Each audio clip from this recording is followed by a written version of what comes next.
given how many there are, but we will do our best. If we can take questions from English media first, please, or English speaking media at least, and if there is anything in Spanish after that, we'll try and take a couple towards the end. Somewhere to start, please? Simon, thank you.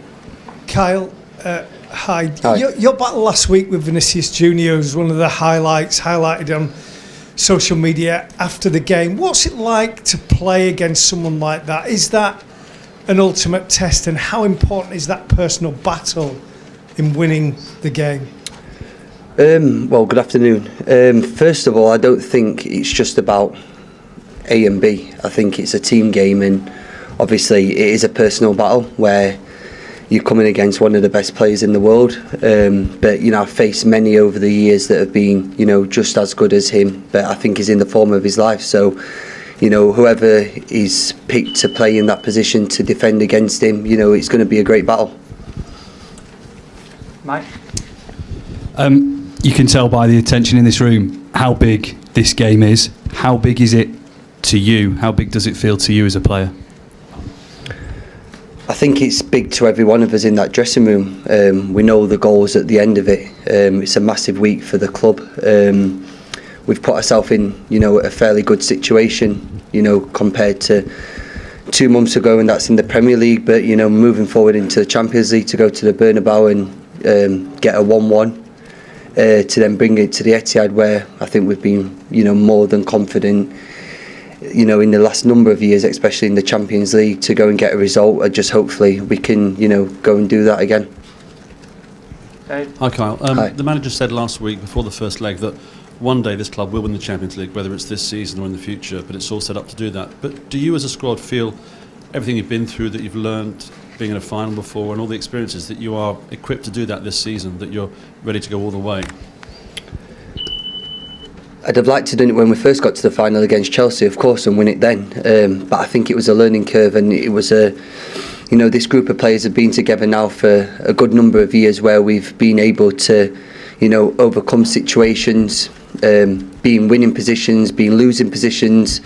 Remember the one against Tottenham where we thought Aguero scored and we're almost through, and then they go and score at the other end. So we've gone through, rough and good moments, but hopefully now, this is the icing on the cake, where we can go and obviously put our name in the history books for this club, and put this club on, the Champions League map, really. Carl, just coming back to Vinicius again, can you just tell us what goes through your mind when he's got that ball in front of you and he's running at you? Because he's got the pace, hasn't he? He's got the skills, and like you say, he's in the form of his life at the moment. I take it as any other game. You have to show him the level of respect. It's like I said with, Mbappe when I played him in the World Cup. You give them respect that they deserve, but you're not going to just say go and walk through and go and score. I'm representing Manchester City. I'm representing a massive football club here, and the ambition for this club is massive. So if I can't compete with these top players that are playing for Real Madrid, Paris Saint-Germain, Chelsea or whatever it may be, then I shouldn't be here. I shouldn't be sat in this chair talking to you. I need to make sure that I come against the best, and I can deal with the best.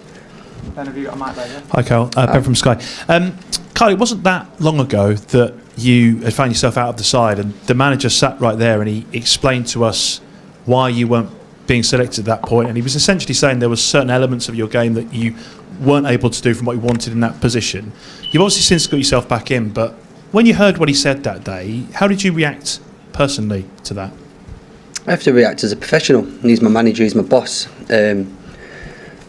Sometimes, certain opinions in football you don't always agree with, but for what he's done for me in my career, especially what he's done for Manchester City in the last 6 years that I've been here, has been nothing short but tremendous. So did it hurt? Of course it did. Of course it did. I wouldn't be sat here lying to you and saying it didn't hurt. Of course it does. You start to doubt yourself, but I think that you just have to go back to basics. You have to go back to what you're good at, what what he bought you for, and prove him wrong. And I think that's what I've just done. I've just got my head down. I've made sure that I'm with the lads. I'm one of the captains. I need to make sure that my disappointment isn't shown on the team as such. And I move on as professional as I can be. Simon. Hi, Kyle. It was a difficult period for the team in kind of December, January, February as well. Did you feel at that point in the season that you would still be able to end up where you are now in the Premier League and Champions League and FA Cup? Champions League, I thought we was doing well. The Premier League, it was a big gap. Now, you didn't want that gap to get any bigger. I thought we was on a fine line of we lose another one or we draw another one here, it could be all over. But with this group of lads, nothing's over. We seem to kick on in the business end of the season. I've seen a few tweets, and we were having a little bit of joke with Gundo yesterday. He turns into Prime Zidane, doesn't he? In the last couple of months, but that's just what these players do. You know, the born winners, the top world class players, and sometimes you have to shine, and these seem to do it. You know, in the business end of the season. Hi, Kyle. You mentioned the Mbappe thing there, and obviously we all made a big deal of that at the World Cup, and yet that night, although you didn't win the game, passed off pretty well for you. There's a couple of instances on Sunday at Everton where you kind of came across and got your team out of trouble with your speed. You're 32 now. It's not old, but it's not as young as you once were. You just think you're still as quick as you always have been? And if you are, is there any particular reason why you think you've managed to maintain that while some players don't always want to get the other side of 30? Okay, I'm 32, but I'm not old. I still feel great. I still feel fit. Bar the injury where I ruptured my groin before the World Cup, I've kind of kept myself, you know, relatively in good shape. I look after myself on and off the field. You know, I try and make sure that I get the work in the gym to make sure that my muscles can cope with the load that I'm putting on them. And I probably have to say a big thanks to my mum and dad. It's genetics, because, you know, as you said before, some players do start to slow down, but I think one of the lads in the sports science was saying I hit 37.5 the other day in the speed thing, so I don't seem to be getting any slower, and long may that continue. Hi, Kyle. Another speed question, because I looked at the Uefa stats, which show that you have 35.2 as your maximum in the Champions League, which is the exact same as Erling Haaland. Yeah. So my question is, who is actually the fastest one, and can you give us an insight in your speed battles and in the training ground? Well, the manager doesn't like to really do things over big areas, so for both of us we take probably quite a little bit of time to get up to speed, but I think Erling's very, very quick. I think he's shown that with some of the goals. Other strikers, you know, that I've played with don't really make them chances. Sometimes he does create chances just by his brute strength or his speed, and you know, that's an asset that he has to use, but I'd still have to back myself. Caio, going back to that moment between you and Vinicius after the final whistle last week, why did you decide to go and hug him? What did you say to each other, and the message that you are opponents but not bitter rivals in an environment, especially that he has to live in Spain? I went to hug him because he tried to rainbow flick me. So it was kind of more like, please don't try that again, because I don't want to be a meme or anything. But I think, you know, boxers, they fight, they have a good battle, and then they shake hands after. And I think that's the level of respect that I do have for him. It was the same with any other player, that I feel when it's a good game, you know, you go and give them that level of respect because they deserve it. You know, they're carrying a lot of pressure on their shoulders as well to take, you know, a massive club like that, you know, over the line in the Champions League. They've not done well in their league, and, you know, this is their kind of the last prize that they need to go and win. So you show your respect to him, but as again, tomorrow night, if chosen, you know, there's no respect after the whistle. I'll give him the respect that he deserves, but before then, you know, it's kind of dog eat dog. Hi, Kyle. Talking there with Simon about the kind of rough patch that City had a couple of months ago, and you saying there was a big gap in the Premier League.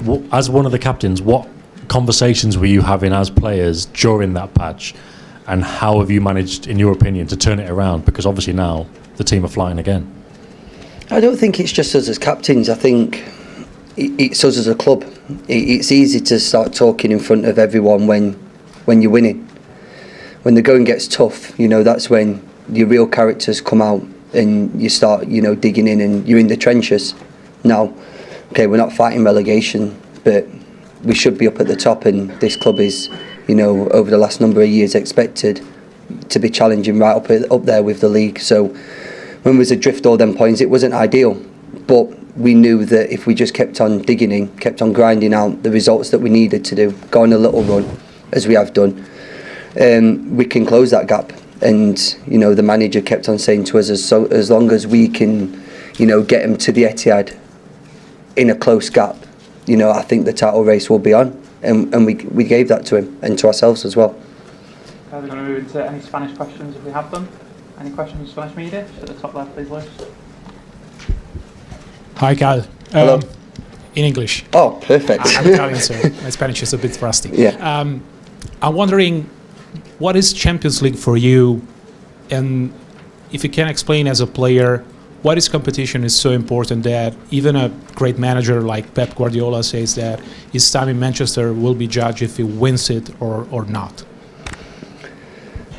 Well, you have to just look over the road at Manchester United and what they've probably accomplished over the number of years. And when you get compared to that team, to our team, they won countless titles. We've done, 5 in 6 years, hopefully, if we can cross the line on this one.